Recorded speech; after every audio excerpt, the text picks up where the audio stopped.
Okay, this is Haunting Nights. We're at the Thorne Workhouse, just on the outskirts of Doncaster. Fantastically haunted location, dating back to the very, very early 1800s. Many people were held here in terrible conditions. Some people say it was actually worse than prison, but life was so bad outside for the poor unfortunate souls that found themselves destitute. It was better than nothing, so they would come here. They were given a place, but they would have to work for their food, many long hours in terrible conditions. So tonight Haunted Nights are here with the team investigating the hauntings of the Thorne Workhouse. I just met up with Sue, one of Haunting Nights' mediums, psychic mediums. Yeah. It's Sue's first time here at the Thorne Workhouse, just on the outskirts of Doncaster. We've had a little bit of a tour around. It's a bit of a TARDIS type building because it looks quite small from the outside, but when you get in, it's a real maze of sort of staircases and little rooms. This building has many layers. It's currently home of the Sea Cadets, Thorne Sea Cadets, spread over 3 floors. Lots of original features, especially up in the attic space. Lots and lots of reported hauntings take place here, particularly stuff that we can hear, audible stuff. We hear lots of voices, lots of sort of laughter coming from empty rooms. Obviously there would be children here as well as families. Say Sue's first time here, she didn't really know where you were going, didn't know anything about it. We've had a quick walk round. It's very disorientating because of the sort of shape of the building. But yeah, I know one of the first things you said when you walked through, there's a man. Especially on the top level of this building, there's a man presence that keeps following us around. He seems a bit agitated or aggressive, if I'm honest. Okay. More drawn to the attic side as well with him. And downstairs, I felt like there was a woman with us as well. Obviously there'd be children because it's a workout. Yeah. I did feel that as I came in. It's just different rooms with different feelings at the minute. Okay, is the man around now, do you think? He's an older gentleman. I feel he just walks the top of the building, if I'm honest. I feel like he'll make himself known as well, if I'm honest. Would you say he's almost like a figure of authority in the workhouse? Possibly. I just feel that he'd be like one that you'd watch out for. Okay. Especially if you were here. Yeah. But definitely on the top level, that I felt him more than downstairs. I felt the lady downstairs more, and she's quite like well dressed. I wanted to say, like well to do.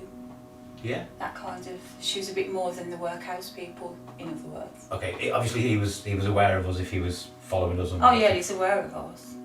What about her? Was she sort of aware? I just felt like she was going about her business as well. Okay. But I feel she'd be seen, or she has been seen by someone. Okay. Any names come up? Not as yet. No, not as yet. No, so if I say earlier, we've probably been in the building 10 minutes. And that's it. So yeah, we just. Very interesting. Hopefully we're going to get people interested in that, but I just remember last time, in all the places that I've been to, the voices that we heard.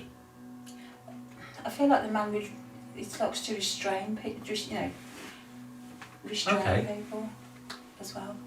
I feel someone will have that happen as well, or they are. Men or women or both? Either. Okay. I feel like he was that type of person. You'd be frightened of him if you were here, I would have thought, if you were in the workhouse part. Right, yeah. Quite carries a lot of authority. And I feel like the building would be twice the size. Yeah, it was a lot bigger. Going back, this was like the front and the main reception bit, if you like, and then we've been up to the attic space where the bedrooms were, but there would be more at the back and more land because they were fairly self-sufficient. They would do their own vegetable growing, their own gardening. Because it'd be like overpopulated, wouldn't it? Yes, or it felt, because it feels a bit like that to me. Busy, yeah. That kind of feeling. I feel a bit sick as well for some reason. All of a sudden. Okay. And when you walked outside, you were.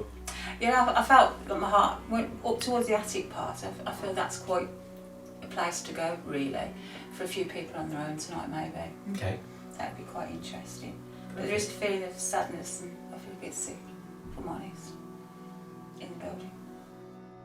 Okay. I feel like a few things could happen in here. Yeah. Just a few people in here, maybe. Mhm. Yeah. My heart's in my mouth as well. Really? Yeah, don't know why. Is that a good sign or a bad time? Usually not. Oh no. I feel like people get touched in here as well. Do people get touched in here? I'm not sure from last time. It's not a room that I didn't use this room last time, I but just feel that people get touched in here. There's definitely tap-ins in here, or knocking. It's just a strange feeling in here since we've come back in this second time rather than the first time, if I'm honest. I feel a bit like that. yeah. Yeah, I do, honestly. I do. Hopefully we're in for a Well, I feel we're in for a good night. I just feel like a chance of catching something, maybe. hopefully. You never know. You know whether you can have this room tonight now? No. The Thorne Workhouse up in Doncaster is just one of many haunted nights locations that we love coming to. Around this area we've also got the Ripon Workhouse and Prison, not a million miles away. We've also got the Haunted Museum, the Poltergeist House. A little bit further south, we've got the Gallery of Justice. So anywhere in the UK you'll find an event, a ghost walk or a full overnight ghost hunt with the Haunted Nights team. Go online and book www.hauntednights.co.uk. Join us on our official Facebook page, and the two guys behind the cameras are K&L Ghosthunters. They come with us and film lots of these locations, so make sure you check them out on their YouTube.